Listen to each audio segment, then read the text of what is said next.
Hi hello ನಮಸ್ಕಾರ. ಇವತ್ತು ನಾವು ಮಲ್ಲೇಶ್ವರಂ ಬಂದಿದ್ವಿ. ಏನಂತ ಹೇಳಿದ್ರೆ ಒಂದು ವಿಚಾರ ನಿಮ್ ಮುಂದೆ ಹಂಚ್ಕೊಳ್ಬೇಕಂತ ಅನ್ಕೊಂಡಿದ್ವಿ. ಏನಂತ ಹೇಳಿದ್ರೆ ನಮ್ದು ಹೊಸ ಕಂಟೆಂಟ್ ಅಂತ ಹೇಳಿದ್ರೆ ಯಾರು ಆಗ್ತಿದ್ದ ಕಂಟೆಂಟ್ ಯೂಟ್ಯೂಬ್ ಅಲ್ಲಿ ಹಾಕ್ಬೇಕಂತ ನಾವು ಅನ್ಕೊಂಡಿದ್ವಿ.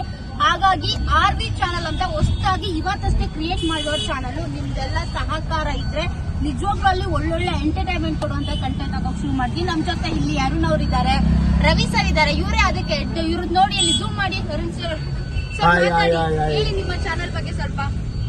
RV ಚಾನಲ್ ಈಗಾಗಲೇ ಗೊತ್ತಿದೆ ಹಾಗೆ ಸ್ಟಾರ್ಟ್ ಮಾಡಿದೀವಿ, ಹೊಸದಾಗಿ ಪ್ರಾರಂಭ ಮಾಡಿದೀವಿ.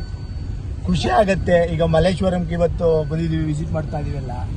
ಯಾಕಂದ್ರೆ ಅವ್ರು ಯಾಕೆ ನಾವು ಮಲ್ಲೇಶ್ವರಂ ಬಂದಿದೀವಿ ಅಂತ ಹೇಳಿದ್ರೆ, ಈಗ RV ಚಾನಲ್ ನ ಸ್ಟಾರ್ಟ್ ಮಾಡಿದ್ಮೇಲೆ ಜನರು ಏನ್ ವಿಚಾರನ ಹೆಚ್ಚಾಗಿ ನೋಡಕ್ ಶುರು ಮಾಡಿದ್ದಾರೆ, ಎಷ್ಟಾಗಿ ತಗೊಳ್ತಾ ಇದ್ದಾರೆ ಅಂತ ರವಿ ಸರ್ ಸ್ವಲ್ಪ ಎಲ್ಲಾ ಲೊಕೇಶನ್ ಅಲ್ಲಿ ಹೋಗಿ ಅಬ್ಸರ್ವ್ ಮಾಡ್ತಾ ಇದ್ದಾರೆ. ಹಾಗಾಗಿ ನಾವಿವತ್ತು ಮಲ್ಲೇಶ್ವರಂ ಬಂದಿದ್ವಿ. ಸ್ವಲ್ಪ ಹಾಗೆ ಸ್ವಲ್ಪ ಶಾಪಿಂಗ್ ಇತ್ತು, ಶಾಪಿಂಗ್